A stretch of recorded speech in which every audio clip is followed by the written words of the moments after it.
anak-anak sekalian, selamat pagi untuk semuanya. Nah, hari ini kita belajar sudut antara dua vektor.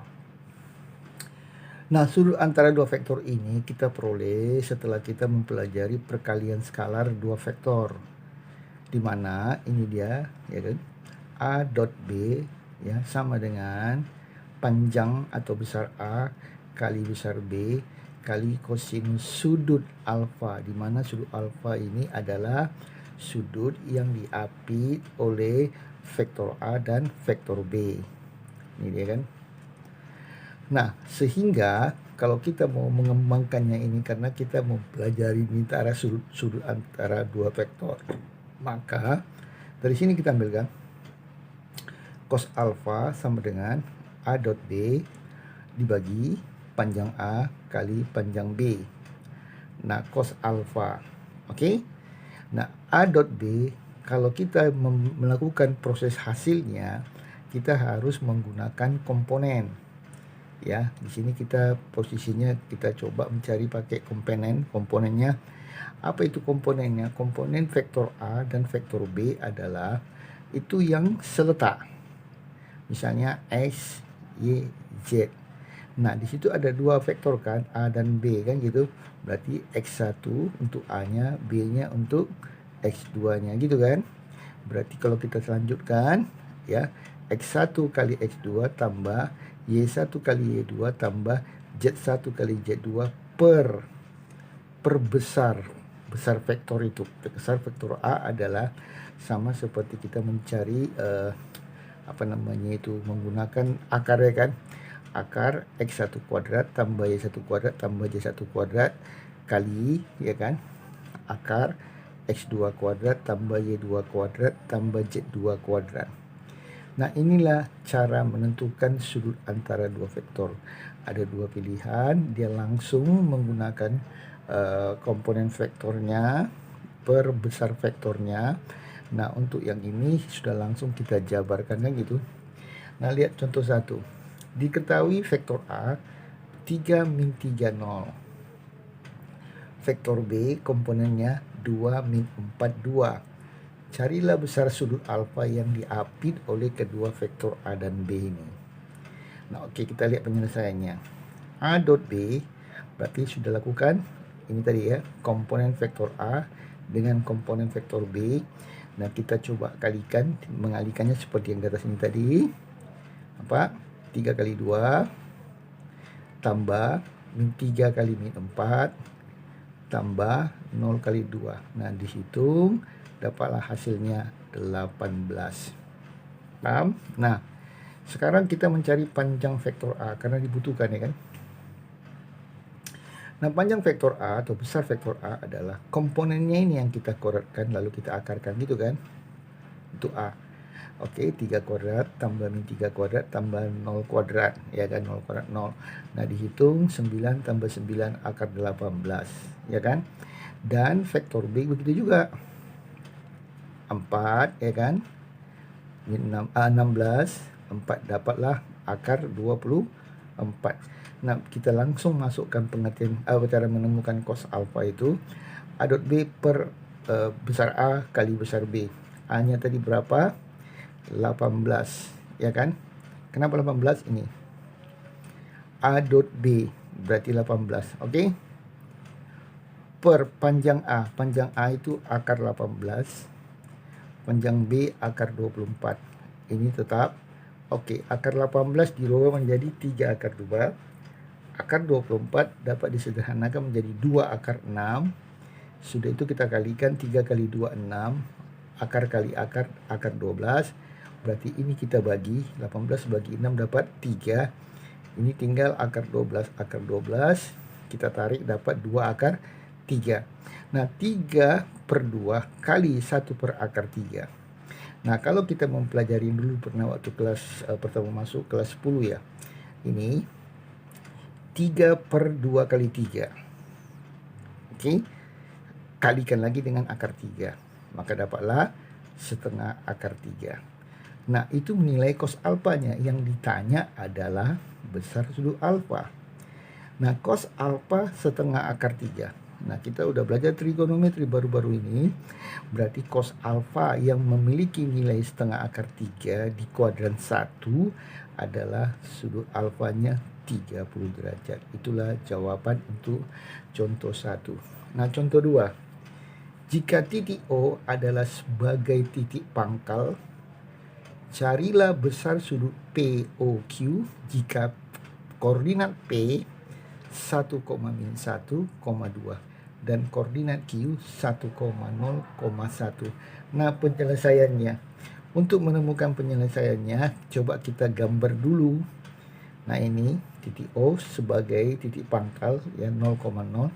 Ini saya ibaratkan di sini 1,-1,2, di sini Q-nya. Nah, sehingga kita cari dulu dong OP-nya.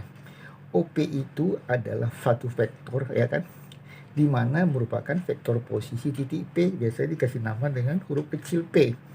Komponennya setara dengan koordinat 1, min 1, 2. Demikian juga OQ, itu bisa disederhanakan menjadi Q101. Oke, kita cari dulu berapa besar vektor P. Karena kan cara mencari sudut antara dua vektor itu kan selalu kita memanfaatkan ini kan gitu. Oke, panjang P 1 kuadrat tambah min 1 kuadrat tambah 2 kuadrat. Dihitung dapatlah akar 6. Demikian juga Q 1 kuadrat tambah 0 kuadrat tambah 1 kuadrat dapatlah akar 2. Sehingga lengkap. Tinggal kita lihat di sini apakah P.Q sudah kita lakukan? Belum, ya kan? Inilah dia. Cos beta sama dengan P.Q per atau bagi panjang P kali panjang Q. Oke, kita lihat vektor koordinat P. Vektor komponen vektor P. Nih. Ini Q-nya. Oke, kita kali setara 1 kali 1 min 1 kali 0, 0, 2 kali 1, 2. Per ini akar 6 kali akar 2 sama dengan 2 akar 3. Oke, ini 3. 3 per 2 akar 3. Sama kayak tadi yang ini ya. Maka dapatlah sepertiga akar 3. Sehingga sudut POQ itu adalah, kita kasih nama dengan beta, adalah 30 derajat. Nah, berikutnya proyeksi ortogonal suatu vektor pada vektor lain. Jadi maksudnya proyeksi ortogonal, proyeksi tegak lurus. Ya, suatu vektor pada vektor yang lain. Nah, dia terdiri atas pertama proyeksi skalar ortogonal. Yang dimaksud proyeksi skalar adalah nanti hasilnya ini berbentuk suatu besaran, ya, suatu bilangan. Oke. Nah, ada di sini dua asal usulnya. Pertama, ini ada dua garis yaitu OA dan OB. Lalu diproyeksikanlah garis OA ini terhadap garis OB. Maka dapatlah titik baru, itu titik C. Inilah proyeksinya. Dari sini diproyeksikan kepada garis ini, maka hasilnya adalah yang ini. Oke, OC. Nah, lihat cos alfa kan kalau kita pakai secara trigonometri, cos alfa adalah samping per miring, berarti OC per OA. OC-nya sama dengan OA kali cos alfa. Nah, ini proyeksi ortogonal ruas garis OA terhadap ruas garis OB adalah ruas garis OC. Inilah dia. Jadi cara kerjanya tadi bisa pakai ini, bisa menggunakan pengetahuan trigonometri cos alfa OC per OA. Jadi OC-nya kita dapat yaitu dengan cara mengalihkan OA dengan cos alfa. Inilah kalau kita orang bilang, sering bilang rumus untuk proyeksi skalar ortogonal pada ruas garis, ya kan? Nah, sekarang gambar satu ini. Ini sudah membuat vektor kita. Ada OA, vektornya vektor A, itu berarti kan sama kayak hari itu vektor posisinya A. Ini vektor posisinya B. Lalu ini, ya kan, titik A ini mau saya proyeksikan terhadap, kan gitu, terhadap vektor B. Oke, maksudnya A ini mau diproyeksikan terhadap vektor B, dapatlah vektor C yang namanya OC gitu kan, vektor C. Nah, kita lihat cos alfa ini, yaitu besar C. Nah, ini nampak panjang C per panjang OA, ini dia. Lalu kita dapatkan nanti sini C itu sama dengan apa? Besar vektor A kali cos alfa. Nah, karena cos alfa itu adalah A dot B per panjang A kali panjang B, nih, maka ini C ini dapat kita gantikan, lihat ya, A tetap bertahan, paham ini? Cos alfa saya gantikan yang ini, bisa? Ini dia, A dot B kali, bagi panjang A kali panjang B, bisa ngerti yang ini? Itu kan adalah cos alfanya, ini kan adalah berdasarkan penjabaran ini, gitu kan? Lalu kita lihat, ini A ini bisa dicoret kan? Karena besaran. Panjangnya, coret tinggallah A dot B per panjang atau besar B. Inilah namanya perkalian skalar. Perkalian skalar itu diperoleh adalah dengan memproyeksikan vektor A terhadap vektor B. Diperolehlah vektor C. Nah, besar vektor C itu adalah sama dengan A dot B bagi panjang vektor B. Nah, ini dia. Proyeksi skalar ortogonal vektor A pada vektor B adalah C, yaitu C sama dengan A dot B atau perkalian skalar A dan B, ya kan, dibagi dengan panjang B. Itu namanya hasilnya akan mendapat skalar, ya kan, sebuah bilangan. Nomor 2, proyeksi vektor ortogonal. Nah, ini dia berkaitan dengan nanti vektor. Proyeksi vektor ortogonal itu hasilnya adalah vektor juga. Kalau tadi proyeksi skalar hasilnya adalah merupakan hasilnya skalar, yaitu bilangan. Kalau nanti ini adalah kita bicarakan proyeksi vektor adalah dia menghasilkan vektor. Nah, bagaimana? Nah, kita lihatlah ini. C, perhatikan gambar satu ini. C, vektor C yang mana? Ini ya. Oke, sama dengan B. Vektor B bagi panjang B. Kamu masih ingat gak ini? Ini adalah vektor satuan dari vektor B. Ini vektor B kan. Vektor satuannya itu adalah vektor B itu dibagi panjangnya. Kan gitu. Udah pernah belajar dulu ya. Vektor berapa tuh saya kurang ingat. Nah, kemudian ini tadi C tetap bertahan. Ini C, ya kan? Adalah apa tadi C? Masih ingat? Nampak? C apa ini? Ini kan? Oke, kita bicara yang ini ya. Ini kan? A dot B bagi B. Ini yang tadi juga turun kan?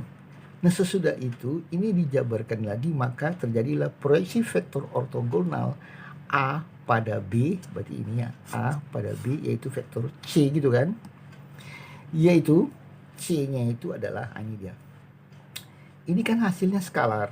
Bisa? Kan A dot B bagi B, nampak? Itu hasilnya adalah skalar, kan gitu ini? Kan skalar. Berarti ini skalar ya, sebuah bilangan. Sedangkan ini adalah vektor. Itu namanya vektor satuan daripada vektor B. Sehingga ini saya kelompokkan, apa? Lalu karena ini adalah istilahnya kalau orang bilang suatu besaran bukan vektor ya kan, hanya panjangnya, maka ini bisa dikawinkan mendapat panjang B kuadrat gitu ya. Maka tinggallah ini vektornya. Inilah yang jadi vektor tok saja ya sekarang ya kan. Nah, inilah rumus yang menyatakan apabila kita ingin memproseskan vektor ortogonal A pada B, yaitu kita perlu kasih nama C, maka kita harus lakukan dulu inilah yang namanya suatu bilangan tetapnya, dan inilah adalah vektornya. Nah, ini dia tadi, di mana B, vektor B per panjang atau besar vektor B adalah vektor satuan dari B. Nah, kita lanjutkan lagi dengan contoh-contoh soal. Nah, perhatikan contoh yang ketiga. Diketahui vektor A ya adalah komponennya 21, ini berarti dimensi 2 atau di ruang 2. Nah, dan vektor B adalah 3, 4. Carilah proyeksi skalar. Berarti kalau dia tanya proyeksi skalar ya otomatis hasilnya adalah merupakan suatu bilangan ya kan. Yang pertama diminta adalah vektor A pada vektor B, vektor B pada vektor A. Nah, coba kita lihat yang pertama. Proyeksi skalar A pada B adalah kita beri nama dengan nama C, yaitu ini dia. Oke. C. Kan skalar dia kan pakai bukan vektor ya kan, tapi besarnya. C adalah AB per A dot B per panjang B. Oke, kita kalikan aja ini. Maka dapat 6 tambah 4, 10 bagi 5. Hasilnya 2. Nah, sekarang bagaimana kalau pressure skalar B pada A? Kan itu adalah D. Kita kasih nama D karena terbalik tadi ya kan. Ini A dot B, ini B dot A gitu ya. Nah, D yaitu besar vektor atau skalar vektor D itu adalah besarnya B dot A per besar vektor A. Oke, ini sama aja sebenarnya kan, dibalik-balik sama aja, komutatif. Nah, ini adalah kuadratkanlah yang namanya komponen A 4 sampai 1, dapatlah akar 5, maka hasilnya 10 per akar 5. 10 per 5 akar 5, 2 akar 5 itu contoh 3. Nah, sekarang contoh 4. Diketahui vektor A, ini komponennya, ini vektor B. Carilah proyeksi vektor A, ini dia proyeksi vektor ortogonal. Yaitu diminta adalah vektor A pada vektor B. Lalu yang kedua vektor B pada vektor A. Oke, proyeksi vektor A pada B adalah C, yaitu nih. Seperti yang tadi rumusnya kan. C adalah A dot B per ya besar vektor B dikuadratkan kali vektor B, karena cuma ini yang vektor. Selain ini hasilnya skalar gitu ya. Oke, C. Nah, sekarang kita masukkan A dot B, berarti komponen A dengan komponen B. Nih. Apa? Terus di bawah adalah B kuadrat, akar B kuadrat ini. Ini diakarkan, sesudah itu dikuadratkan. Kan permintaan kuadrat berdasarkan proses yang dilakukan sebelumnya gitu kan. Lalu ini vektor B itu mana? Udah, tinggal kita kerjakan aja. 4 min 6 6. Oke. Per 9 ini 4 tambah 1 5 tambah 4 9. Akar 9 dikuadratkan dapat 9. Oke, min 6 sama 6 habis, tinggallah 4 per 9. Ini adalah vektor yang dipakai tadi, vektor B gitu kan, karena terhadap vektor B gitu ya. Nah, oke, inilah hasil untuk contoh 4 bagian pertama. Nah, bagian kedua, proyeksi vektor B pada vektor A, kita kasih nama D. Tadi kan AB, ini B, A, kita beri nama vektor baru yaitu D dengan rumus yang sama juga ya kan. Oke, ini sama seperti ini tadi. Lalu yang ini kuadrat daripada panjang vektor A. Ini dia kan. Oke, dikuadratkan 2 kuadrat, min 6 kuadrat, min 3 kuadrat. Oke, ini dikalikan tadi dapatnya berapa? Masih ingat? Ini tadi 2 min 4 min 6 6 9. Oke, ini berarti berapa? 4 min 6 6. Oke, ini dia ya. 2 kali 2 4 tambah min 6 min 2. Min 2 sama min 6 berapa jadinya? Saya ngerti kan? Ini 4 sama min 6 kan dapatnya berapa? Min 2. Ini sama ini 6. Min 2 tambah 6 itu dapatnya adalah 4 gitu kan? Ini dia. Oke. Nah, bagi. Lalu ini berapa? 4 tambah 3 6, 40 tambah 9 diakarkan tadi, lalu dikuadratkan lagi, dapatlah 49. Berarti inilah 4 per 49 yang disebut dengan nama skalarnya ya kan. Nah, sedangkan ini vektornya yang saya sebutkan tadi adalah sebagai vektornya gitu kan. Berarti dikalikanlah ini vektornya 2 min 6 min 3. Nah, karena ini pecahan dibiarkan aja seperti gini, nggak ada masalah itu kan. Nah, lalu berikutnya contoh 5. Ini ada spekulasinya nih ya. Diketahui vektor A x y min 3 mempunyai panjang 3 akar 6 satuan dan membentuk sudut lancip. Jadi berarti vektor A ini akan membentuk sudut lancip dengan vektor B. Jadi A membentuk sudut lancip dengan vektor B, di mana komponen vektor B 1 2 min 2. Jika proyeksi skalar ortogonal A pada B adalah 2, berarti proyeksi skalar ini ya kan. Carilah nilai X dan Y yang mungkin. Oke, kita lihat dulu. A panjang A adalah 3 akar 6. Sedangkan komponen A apa tadi? XY min 3. berarti dikuadratkan X kuadrat tambah Y kuadrat tambah 9, itulah yang sama dengan 3 akar 6. Oke, kita kuadratkan, maka terjadilah X kuadrat tambah Y kuadrat tambah 9, ini dikuadratkan 9 kali 6, 54. Oke, ini pindah, dapatlah X kuadrat tambah Y kuadrat sama dengan 45. Nah, ini bagian persamaan pertama. Nah, kemudian proyeksi skalar ortogonal vektor A pada vektor B adalah sebesar 2. Nah, kita kan sudah tahu ini rumus daripada proyeksi skalar gitu kan. Oke, karena di sini yang dilakukan apa? Perkalian skalar per panjang vektor B. Kenapa? Karena pada vektor B gitu ya. Nah, adalah 2. Oke, ini kita lakukan X kali kayak tadi, nampak ya. Lalu dibagi panjang B. Panjang B adalah otomatis yang mana yang B? Yang B adalah 1, 2, min 2 ini kan. Oke, di akar lalu dikuadratkan dulu 1, 4, 4. Oke. Dapatlah akar 9. Akar 9 itu adalah 3. Ini dikali X 2Y tambah 6. Oke. Kita kali silang, maka timbullah X tambah 2Y sama dengan 6. 6 sama 6 coret, tinggal X tambah 2Y sama dengan 0. Berarti X sama dengan min 2Y. Nah, inilah persamaan kedua. Nah, dari persamaan satu dan kedua ini dilakukanlah substitusikan persamaan 2 ke persamaan 1. Berarti ini yang masuk ke sini nanti. Oke, kita lihat. Berarti ini yang nanti kita masukkan. X kita gantikan pakai min 2Y ini ya kan. Oke, nah ini dah.